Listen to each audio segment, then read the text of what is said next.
Negative feedback mechanism নিয়ে আমরা এই ভিডিওতে জানবো।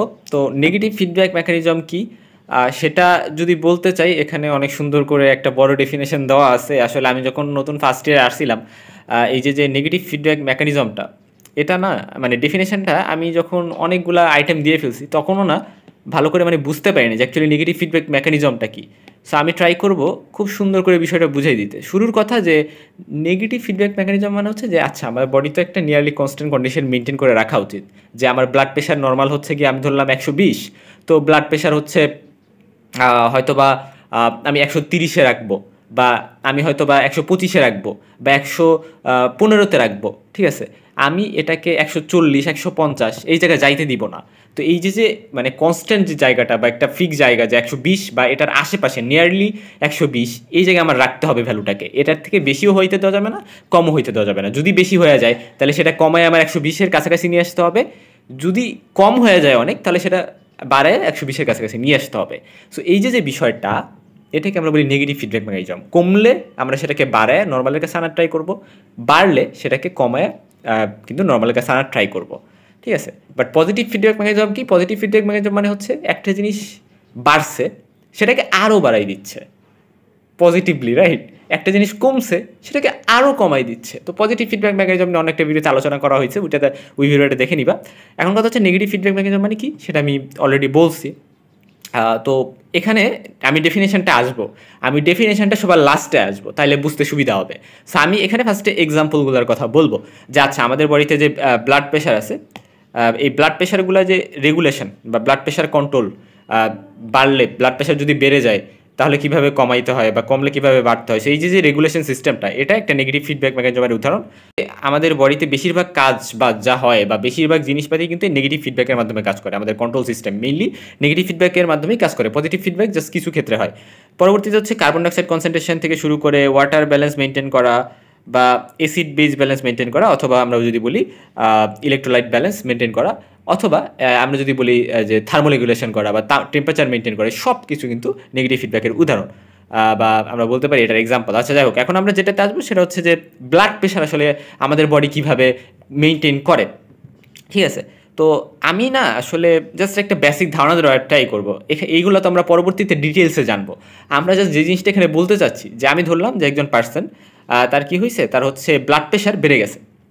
ব্লাড প্রেশার বিভিন্ন কারণে বাড়তে পারে। সে হয়তো বা এক্সারসাইজ করছে, এক্সারসাইজ করার পরে কী হবে, যে এক্সারসাইজ করার পরে কিন্তু তার ব্লাড প্রেশার বেড়ে যাবে, ব্লাড প্রেশার অনেক বেড়ে যায়। কারণ আমরা জানি যখন সে এক্সারসাইজ করে তখন তার কী হয়, যেহেতু অনেক ভিগোরাস মুভমেন্ট হয়, তাই তার যে হার্ট রেটটা বেড়ে যায়, এবং হার্ট রেট বেড়ে গেলে দেখা যায় যে বেশি বেশি হার্টের কিন্তু পাম্প করতে হচ্ছে, এবং আলটিমেটলি ব্লাড প্রেশারটা বেড়ে যাচ্ছে। এবং ব্লাড প্রেশার এই যে ভেসেল দেখা যাচ্ছে, তো এই ভেসেলটা তখন কী হয় যে একটু মানে ভেসেলের ওয়ালে ব্লাডগুলো যখন ফ্লো করতে থাকে তখন কিন্তু এই ভেসেলের ওয়ালে প্রেশার এক্সার্ট করে।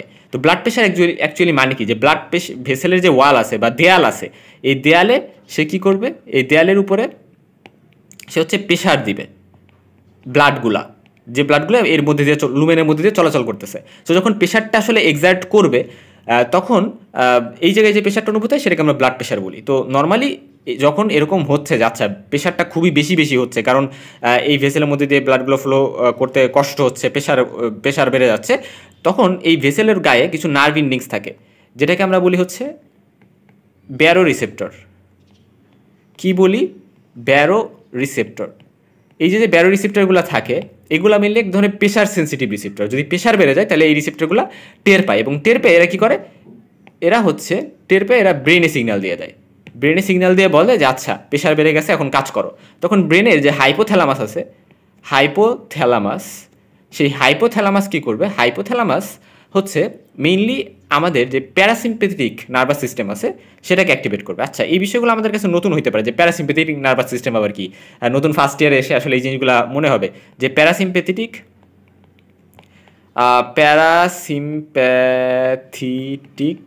নার্ভাস সিস্টেমকে অ্যাক্টিভেট করবে। এটা আমরা জাস্ট জানলাম যে এটা এক ধরনের অটোনমিক নার্ভাস সিস্টেম, যেটার উপর আমাদের কন্ট্রোল নাই, আমরা ইচ্ছা করে এটা মানে কন্ট্রোল করতে পারি না। যাই হোক, সো এটা হচ্ছে প্যারাসিম্প্যাথেটিক নার্ভাস সিস্টেমকে অ্যাক্টিভেট করে, এবং পরবর্তীতে প্যারাসিম্প্যাথেটিক নার্ভাস সিস্টেম কী করে, যে এই যে ভেসেলটা ছিল বা রক্তনালীটা ছিল, এটাকে কী করবে, এটাকে ডাইলেট করে দিবে, মানে এটার মধ্যে যে জায়গা সেটা বাড়াই দিচ্ছে, ফলে এখান দিয়ে ব্লাড ফ্লো করবে, প্রেশার কমে যাবে। সো এখানে যেহেতু জায়গা বেশি হয়ে গেছে তাই প্রেশার কমে যাবে, এটা ইউজুয়াল আমরা জানি যে ভলিউম আর প্রেশার এই দুটার রিলেশন কি, রাইট, অপোজিট। সো ভলিউম বাড়লে প্রেশার কিন্তু কমবে। সো ঠিক একইভাবে এখানে প্রেশার কমে যাবে, ব্লাড প্রেশার কমে যাবে। সো এভাবে কিন্তু দেখা যায় যে ব্লাড প্রেশার কিন্তু কমাই দেয়, ঠিক আছে, ফলে ব্লাড প্রেশার কমে গেল। ঠিক একইভাবে যদি ব্লাড প্রেশার আমি বেড়ে যাওয়ার কথা বলছি, আবার কমে গেলে কি হবে, কমে গেলে হচ্ছে গিয়ে উল্টা কাজটা হবে।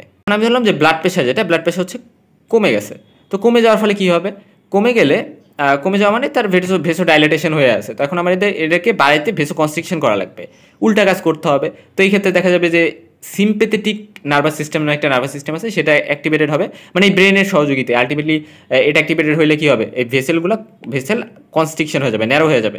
ফলে ন্যারো হয়ে গেলে সেখানে কিন্তু কনস্ট্রিকশন হওয়ার ফলে কিন্তু ব্লাড প্রেশারটা বেড়ে যাবে, কারণ কম জায়গার মধ্যে বেশি ব্লাড থাকবে, বেশি প্রেশার এক্সার্ট করবে এই ভেসেলের ওয়ালে, আলটিমেটলি প্রেশার বেড়ে যাবে। তো এই যে বিষয়গুলো, যে প্রেশার বাড়লে সেটাকে কমাই দিচ্ছে, কমলে বাড়াই দিচ্ছে, এই ঘটনাগুলো কিন্তু হচ্ছে, এবং এটাকে আমরা বলতেছি একটা নেগেটিভ ফিডব্যাক। আচ্ছা, এখন হচ্ছে কার্বন ডাইঅক্সাইড কনসেন্ট্রেশনে কী ভূমিকা থাকে, যে কার্বন ডাইঅক্সাইড কনসেন্ট্রেশনের ক্ষেত্রে আমরা মনে রাখবো যে আমাদের বডিতে কার্বন ডাইঅক্সাইড বেশি থাকাও ভালো না, কম থাকাও ভালো না।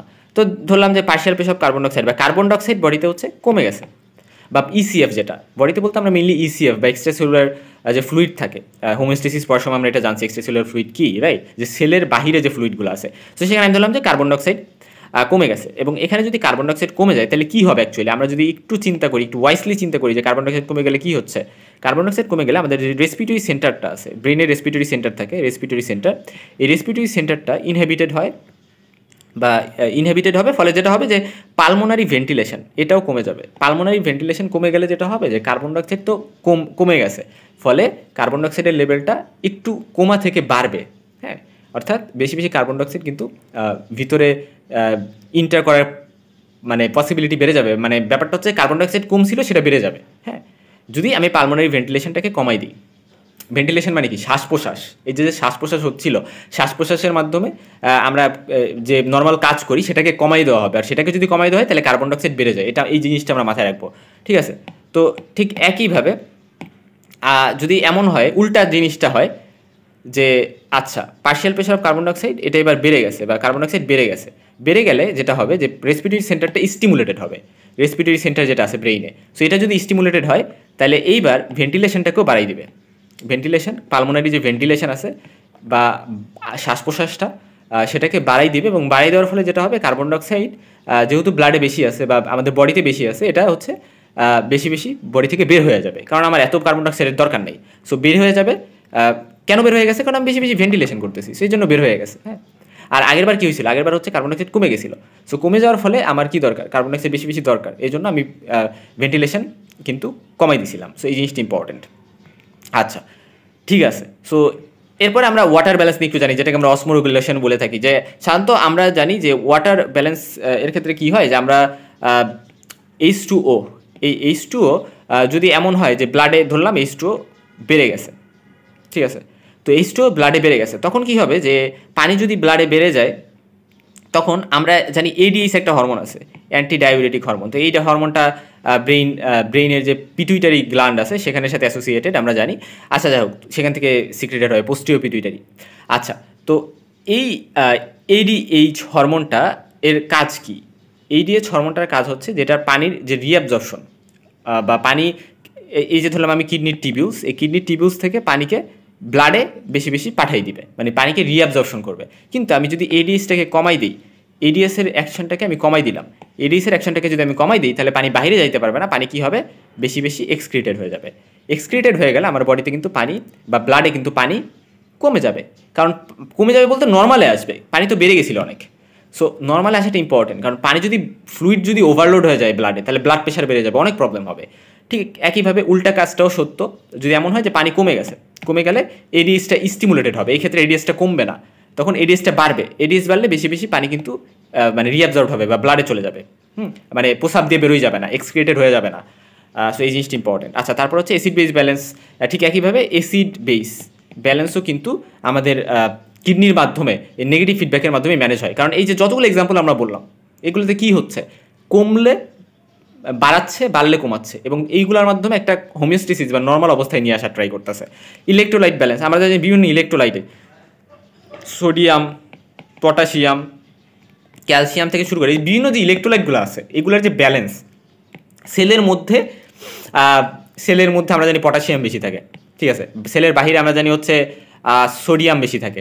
সো এই যে বিষয়গুলো, যে জিনিসটা সেলের মধ্যে বেশি থাকা দরকার সেটা সেলের মধ্যে রাখা সেই মিনিমাল লেভেলে, সেই নর্মাল লেভেলে, আর যে জিনিসটা সেলের বাইরে থাকা দরকার সেটাকে সেলের বাইরে রাখা, এই জিনিসটার মধ্যে একটা ব্যালেন্স এটাও কিন্তু মেনটেন করা হয়। যদি এটা দেখা যায় যে সেলের মধ্যে পটাশিয়াম বেড়ে গেছে, তাহলে সেটাকে কিন্তু সেলের বাইরে বের করে সেলের মধ্যে নর্মাল একটা অবস্থা ক্রিয়েট করা। আবার সেলের মধ্যে দেখা গেছে যে মানে পটাশিয়াম কমে গেছে, তাহলে বাহির থেকে পটাশিয়াম এনে সেলের মধ্যে একটা স্টেবল অবস্থা বজায় রাখা। সো এই পুরো প্রসেসটা নেগেটিভ ফিডব্যাকের মাধ্যমেই হয়। এগুলো সম্পর্কে আমরা আলাদা আলাদা চ্যাপ্টারে ভালো করে জানতে থাকবো। এখন আমাদের মেইন যে আলোচনা একটা টপিক সেটা হচ্ছে গেইন, এটা নিয়ে আমরা একটু ডিসকাস করবো। আমরা মনে করলাম এ একটা পার্সন, বি একটা পার্সন, আর যে আমি ধরলাম তার আর্টেরিয়াল ব্লাড প্রেশার আচ্ছা 100 মিলিমিটার অফ মার্কারি, ব্লাড প্রেশারকে আমরা 1 মিলিমিটার অফ মার্কারি দ্বারা প্রকাশ করি। সো এটা হচ্ছে আমি ধরলাম তার ব্লাড প্রেশার নর্মাল, যে কন্ট্রোল সিস্টেম সেটা এই পার্সনের ক্ষেত্রে আমি ধরলাম ঠিক নাই। যদি ঠিক না থাকে আমি তাকে 1 লিটার ব্লাড ট্রান্সফিউজ করছি, 1 লিটার ব্লাড তার মধ্যে ঢুকাই দিয়েছি। ঢুকাই দেওয়ার ফলে তার ব্লাড প্রেশার বেড়ে যাবে, কারণ ব্লাড বেশি দিলে তো ফ্লুইড বেশি বেড়ে গেলে ব্লাড প্রেশার বেড়ে যাবে। ফলে ব্লাড প্রেশার আমি ধরলাম 175 মিলিমিটার অফ মার্কারি হয়ে গেছে। এখন কারণ কি? কারণ সে কন্ট্রোল করতে পারে নাই, কারণ তার তো কন্ট্রোল সিস্টেম নাই। ঠিক একইভাবে এই যে বি পার্সনটা, যেটা বি পার্সন আমি যদি 1 লিটার ব্লাড দিই, এর যে কন্ট্রোল সিস্টেম ঠিক আছে, অর্থাৎ এর যে এই যে ব্রেন যে রেগুলেটরি সিস্টেমটা ব্লাড প্রেশার সেটা ঠিক আছে। ফলে 100 মিলিলিটার মার্কারি নর্মাল থাকার কথা থাকলেও তার যেহেতু আমি 1 লিটার ব্লাড দিছি, তার কি হয়েছে 125 হয়েছে। তারও বাড়ছে ব্লাড প্রেশার, বাট কম বাড়ছে, কারণ তার কন্ট্রোল সিস্টেম ঠিক আছে। তো এই গেইন মানে হচ্ছে একটা কন্ট্রোল সিস্টেম কত এফেক্টিভলি কাজ করতে পারতেছে সেটা আমরা এই গেইন বা এই ক্যালকুলেশনের মাধ্যমে বের করি। মানে 100 তো নর্মাল, এটা আমরা জানি। এখন কথা হলো যে 175 হয়ে গেছে, কিন্তু তার যদি কন্ট্রোল সিস্টেম ভালো থাকতো 125 হইতো। অর্থাৎ কন্ট্রোল সিস্টেম ভালো থাকলে কারেক্ট করতে পারতেছে কত, 175 থেকে 125 করতে পারতেছে, মানে 50, রাইট, -50 আমরা বলতে পারি যে 125 করতে পারতেছে। এখানে আমরা মাইনাসটা ইউজ করি, হ্যাঁ, মনে রাখবো যে আসলে গেইনের ক্ষেত্রে আমরা এক্ষেত্রে মাইনাস ইউজ করতেছি, কারণ 125 থেকে আমরা 175কে বিয়োগ দিব, ব্যাপারটা এরকম আর কি। ফলে এখানে কারেকশন হচ্ছে -50। আর একেবারে আইডিয়াল কত? আইডিয়াল হচ্ছে 100। এখানে 125 করছে, মানে কন্ট্রোল সিস্টেম ঠিক থাকা সত্ত্বেও 125 করতে পারতেছে, 100 তো করতে পারে নাই। এটাকে আমরা বলতেছি ইরোর তাইলে 25।